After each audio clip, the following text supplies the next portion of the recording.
bertanya, gitu. Nah ini yang mungkin perlu ini. Jadi satu hal yang wajar kalau kemudian kita gagap teknologi sekali lagi karena memang pendidikan kita ini masih rendah ya. Nah baik, ya memang kaitannya dengan Barat dengan Timur ini ya, kalau Bapak baca nanti bukunya Prof. Al-Makin ya, Barat dan Timur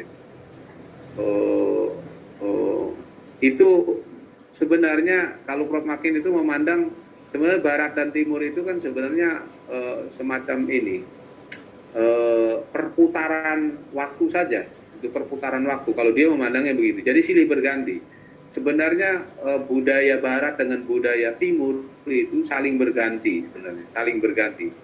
Dulu artinya Timur pernah maju, itu ilmu di Timur. Terus kemudian begitu ilmu Islam mundur kan ilmu berkembang di Barat, berarti dia geser ke Barat.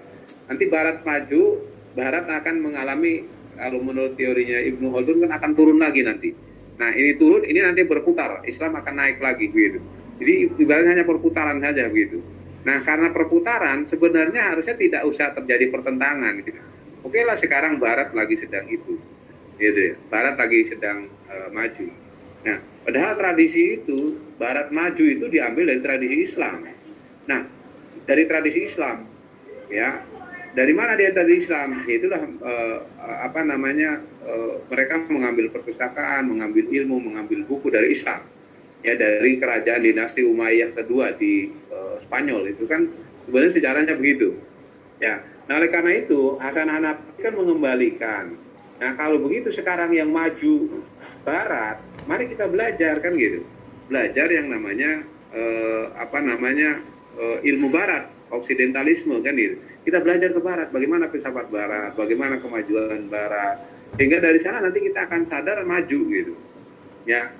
Itu bagian juga sebenarnya dari bagaimana kita mendekon pemikiran-pemikiran yang lemah itu dengan kita belajar sehingga nanti akan melahirkan satu konstruksi baru. Jadi sebenarnya Islamisasi ataupun juga yang namanya oksidentalisme itu adalah salah satu cara ya, sebenarnya salah satu cara agar kita bisa nanti punya satu konstruksi baru. Jadi sebenarnya sudah didekon oleh Hasan Hanafi, ini titik lemahnya di sini. Maka kita harus lakukan perubahan. Caranya bagaimana? Ya dengan cara diberikan alternatif dengan oksidentalisme. Bahkan Hasan Hanafi juga dia berpihak kepada gerakan Islam kiri kan gitu. Ya, bukan gerakan Islam kiri tapi kiri Islam. Karena beda, kalau Islam kiri itu cenderungnya Islam sosialis. Ya, tapi kalau kiri Islam itu adalah Islam yang berpihak kepada kemiskinan, ya. Islam yang berpihak kepada kemiskinan, yang ini harus kepada yang marginal ini harus diangkat, gitu. Jadi ada perjuangan yang perlu diangkat. Salah satunya adalah kelemahan itu, kemiskinan, yang kaum marginal, kaum minoritas itu perlu diangkat, gitu.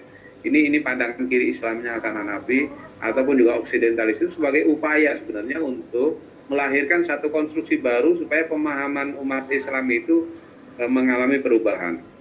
Ya, jadi itu begitu yang Pak Fauzi tadi kaitan dengan itu.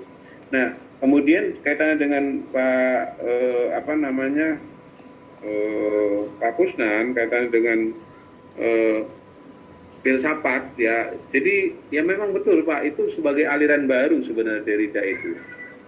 Ya, jadi dalam dunia kan di dalam pandangan-pandangan filosofis itu kan ada kaum strukturalis ya, nanti ada kan dulu kan ada kaum rasionalis, kemudian berkembang kaum empiris, nanti berkembang lagi nanti strukturalis ya, ada nanti berkembang lagi eksistensialis. Nah ini nanti Derrida itu salah satu yang mengembangkan kaum poststrukturalis gitu loh ya. Jadi